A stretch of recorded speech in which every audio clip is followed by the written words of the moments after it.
My mother-in-law insisted I name my newborn after my husband's ex to honor her, but her plan backfired spectacularly as the whole family turned against her. My mother-in-law, let's call her Karen, has this annoying habit of constantly bringing up my husband's ex-girlfriend whenever we have a conversation. Let's call this ex-girlfriend Sarah, not her real name. It's like she can't resist mentioning her and comparing me to her at every opportunity. It drives me crazy, and I can tell that even my husband doesn't appreciate it. But for some reason, whenever he's not around, Karen feels the need to unleash this barrage of praise for his ex, listing all her supposed qualities and accomplishments. It started even before we got married, and I naively thought that once we tied the knot, she would let go of the past and focus on our relationship. Little did I know that her obsession with the ex would only intensify over time. I tried to brush it off initially, thinking maybe it was just an innocent way for Karen to reminisce or make conversation. But as time went on, it became apparent that there was something more to it. It's almost as if she's trying to undermine my confidence or make me doubt my worthiness as my husband's partner. Every family gathering or casual dinner turns into a subtle competition in Karen's eyes. She'll drop comments like, "Oh, remember when John's ex used to cook such delicious meals?" Or Sarah was so good at organizing family events. She had such great ideas. It's not like she brings it up in front of other people or during family gatherings where others can hear. No, she waits until we're alone, as if relishing the opportunity to discuss the acts without any witnesses. She'll drop remarks like, "Oh, you know, Sarah used to be so good with kids, she would have made an amazing mother." Or, "I remember when John and Sarah used to go on those romantic trips, they were the perfect couple." It's like she's trying to paint this picture of the perfect woman who I'm supposed to live up to, as if my mere presence isn't enough. At first, I tried to confront Karen about it, asking her politely to refrain from mentioning the ex-girlfriend all the time. I thought maybe she wasn't aware of how uncomfortable it made me feel, but instead of understanding my perspective, she brushed it off, saying things like, "Oh, don't be so sensitive," or "I'm just reminiscing," or "You should learn from her, she was such an amazing person." It became clear to me that Karen's actions were deliberate. She was intentionally trying to make me feel insecure and create tension in our relationship. It felt like she couldn't accept the fact that her son had moved on and found happiness with me. Instead, she seemed stuck in the past, idealizing the ex-girlfriend and refusing to acknowledge the present reality. As frustrating as it was, I decided to take matters into my own hands. I discussed it with my husband, explaining how much it bothered me and the impact it was having on our relationship. Thankfully, he was very understanding and supportive. He admitted that he had also been bothered by his mother's behavior and assured me that he would talk to her about it. The next family gathering arrived, and I could sense a different atmosphere. My husband had a serious conversation with his mother, expressing his disappointment in her constant comparisons and reminding her of the importance of accepting our relationship. He made it clear that he loved me for who I am and that constantly bringing up his ex-girlfriend was hurtful to both of us. To my surprise, Karen seemed genuinely remorseful. She apologized and promised to make an effort to change her behavior. It was a small victory, but it meant a lot to me. From that day forward, Karen stopped mentioning the ex-girlfriend and focused on building a better relationship with me. So I thought that the issue was over, the war was won. But little did I know that a battle was approaching. The breaking point came when I gave birth to our baby girl. It was supposed to be a joyous time, a moment to celebrate the new addition to our family. Yet Karen managed to turn it into a source of tension and confusion. She approached me with a suggestion that left me dumbfounded and angry. She suggested that we name our baby girl after my husband's ex-girlfriend, Sarah. I couldn't believe what I was hearing. How could she even suggest such a thing? Naming our child after my husband's ex was not only disrespectful to me, but also an insult to the special bond my husband and I shared as parents. It felt like Karen was trying to erase my presence and replace it with the shadow of the ex. At that moment, I couldn't contain my emotions any longer. I confronted her, expressing my hurt and frustration. I asked her why she couldn't accept our relationship and why she felt the need to constantly bring up the ex. She tried to defend herself, saying it was just a suggestion, that she thought it would be a nice gesture. But her words fell on deaf ears. I made it clear to Karen that I would not tolerate her disrespect any longer. I demanded that she stopped comparing me to the ex, and that she acknowledged and respect our relationship. Guess what she did? Karen literally went and told every family member that I disrespected her and didn't let her suggest any baby names.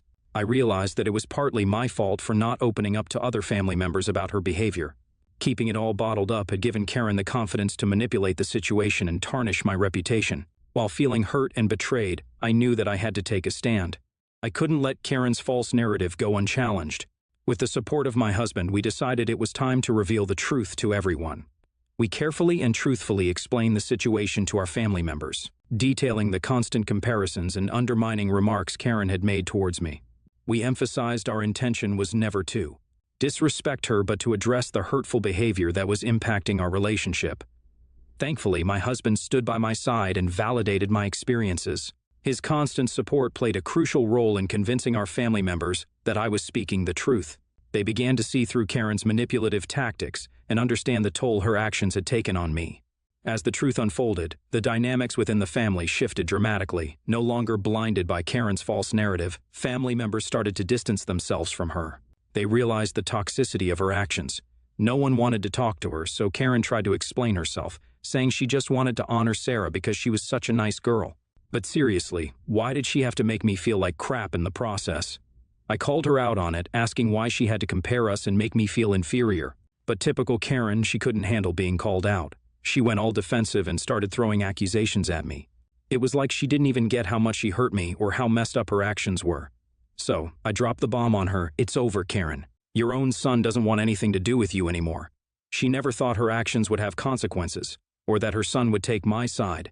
It was a wake-up call for her, a moment when she realized just how much damage she had caused. Update 1. It's been an entire week since anyone spoke to her. Everyone in the family is very strict when it comes to such decisions. They are not like people who will randomly make a decision. No, they think about it. Desperate for support, Karen turned to the rest of the family, hoping someone would take her side. But guess what? No one cared. They had seen through her manipulative ways and witnessed the pain she caused me. They were done with her toxic behavior and wouldn't stand for it anymore. Everyone, including my husband and I, am tired of this. I want to focus on my new baby, take care of her, and not do this. This is frustrating. Update 2. You won't believe what happened. Unable to accept that no one wanted to do anything with her, she involved the real Sarah. But the tables turned. Turns out this woman, Sarah, is actually a sweetheart and was equally disturbed by Karen throughout her time with my husband. Mother-in-law thought that Sarah will support her, but she is so conceited that she forgot how she put Sarah through the same thing by bringing up Monica, my husband's first girlfriend, when he was in school. I had no idea about my mother-in-law going to Sarah, but she did. And it infuriated Sarah so much that she contacted me and my husband and spilled all the beans about how she faced the same thing, and that played a huge role in their breakup. She congratulated me on my baby, and we spoke for some time. She sounded like a nice and mature woman, and my dear Karen was shocked to see us bonding. She's trying everything possible to cause problems in my life. But no matter what, we won't give her the attention that she desires. That's what she craves. She has tried to talk to her son, mostly out of everyone, saying emotional things so that he forgives her. But she has been emotionally blackmailing him for almost his entire life, so my husband is quite immune to that, LOL. Update 3. Life has been a whirlwind since the arrival of my baby girl, whom I decided to name Hope. She truly embodies the meaning of her name, bringing light and positivity into our lives. Despite the challenges we faced with my mother-in-law's taunts and the toxic atmosphere of my in-laws' house, I can finally say that I can breathe again. We've made a firm decision to boycott Karen, cutting off all contact and interactions with her. It's a step towards reclaiming our peace and happiness. Our focus now is on nurturing our little family and creating a loving environment for Hope to thrive. I want to express my gratitude to all the Redditors who took the time to listen and offer support throughout this roller coaster journey. Your words of encouragement and shared experiences have meant the world to me. It's reassuring to know that we're not alone in facing challenging family dynamics, and that there's a community out there that understands. NTA, not the a-hole. No, dear, it's absolutely not your fault, and you seem like a very wholesome person, just judging by the way you spoke. Everything will work out from now. You've your husband's support as well. Do not worry, peace. NTA, your mother-in-law is just awful, a terrible person who really needed this, as this is her karma. I love how your husband supported you throughout the entire journey. Makes my heart melt. And Hope, such a beautiful name for your beautiful baby. Congratulations on becoming parents, and congratulations on finally being able to breathe again. Next story. Hi everyone. I'd like some judgment on this because I've been getting some serious backlash from my friends, but personally I don't really see the issue. Last week I was invited to brunch with some of my closer friends. We meet up quite regularly, so this wasn't anything special or uncommon. Now, I'm going to be honest. I used to be someone who was chronically late to everything, like 20 to 30 minutes. I just couldn't seem to manage my life enough to be on time. However, I've seriously taken the time to change.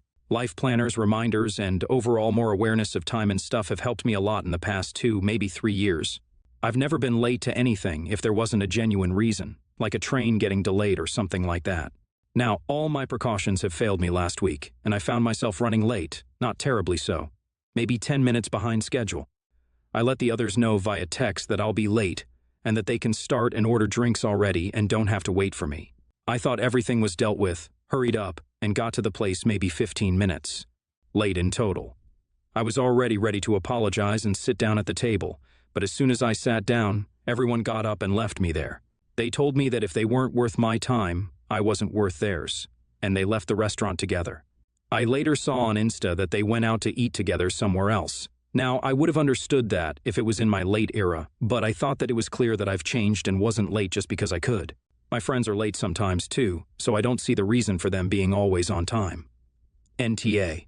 As a reformed late person who is basically almost never late now, I'm obviously sympathetic from the get-go. But holy, your friends are such a holes.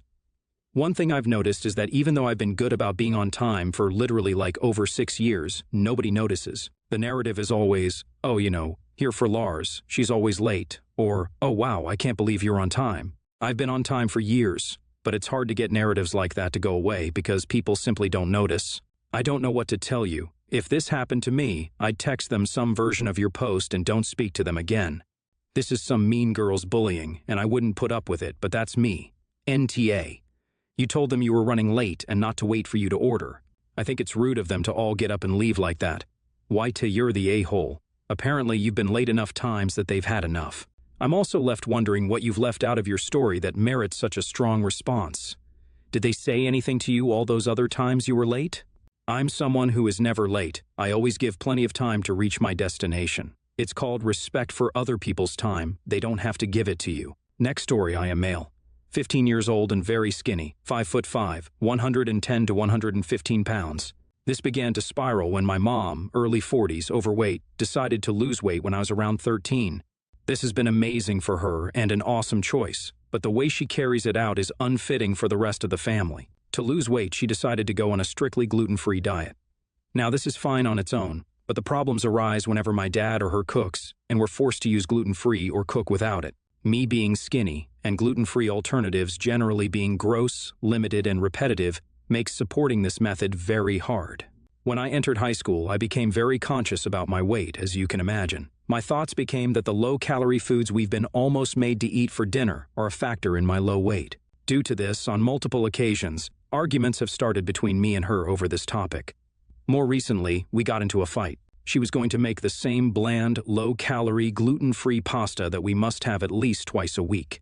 At this point in time, when I was told she was making this for dinner again, I finally decided to talk to her about it. The conversation went something like this. Me: hey, I really want to talk to you about dinner tonight. Mom: okay, what do we need to talk about? Me: I'm not trying to be disrespectful, but your dinners are not working for me. I need high-calorie foods like bread, etc. Mom: then make them yourself. I'm not going to make 2 separate dinners, especially for someone who's ungrateful for cooking. Me: okay, can we please go to the store so I can grab some stuff to make it? We barely have anything non-gluten-free or high-cal like potatoes. Mom: I'm not going to take someone to the store who is rude to me. Me: why? I wasn't trying to be disrespectful to you. I'm sorry if I was. Mom: doesn't matter if you meant to, you were still rude to me. The answer is still no. After this, I came back 30 minutes later. Me: hey, I'm sorry about earlier. Can we please go to the store so I can make dinner for myself? Mom: no. You don't get to come out here and pretend like you were not rude to me and then ask me to drive you somewhere. After this, I knew it was going nowhere. So I went into the kitchen and made myself a simple bowl with like half a packet of tofu and some onions. I feel like I'm not an a-hole, but I can't shake the feeling that I might be. So Reddit: Eta, am I the a-hole? NTA. Your mom is underfeeding you, and she is in denial and being really weird about how she polices your tone when you are literally asking for food. Teenagers need lots of calories, and the no-gluten, low-carb diet is inappropriate for a kid like you. This problem needs to be brought to the attention of other adults in your extended family or at your school. You need calories so that you can reach your full adult size and weight. NTA. You and your mom have different caloric needs, and you need more food. And carbs are a good source of energy. You stating your needs asking to go to the store was not rude at all. Gluten-free isn't a weight loss diet though, so it's odd that she's doing it. Gluten-free pasta, bread, etc. are often more calorie-dense than their wheat originals. Is she doing paleo, which is gluten-free but also excludes other grains? At any rate, you need more food and you should be getting it. It would be so easy to add a side or potatoes to a meal, and she doesn't have to eat them. NTA. Seems like your dad is the target here. Set up a recurring online delivery order with him paying that includes what you need to get some calories in. Buy things that are non-perishable and/or get a mini fridge with a lock for your room. Keep your high-calorie perishable foods in there, like eggs and cheese and meat. Gluten-free is not the issue. Boring and low-cal is the issue here. Kind of sad a 15-year-old needs to set up a meal plan, but here you are. Get vegetables and keep them in the main fridge since it doesn't seem like she'll fight you for cabbage and buy spices from Pansies or something.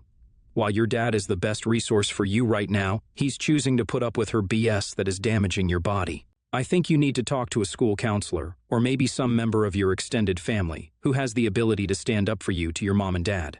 This is not sustainable. Teenage boys are usually on the hollow leg diet, LOL. Hope you get help because you desperately need it.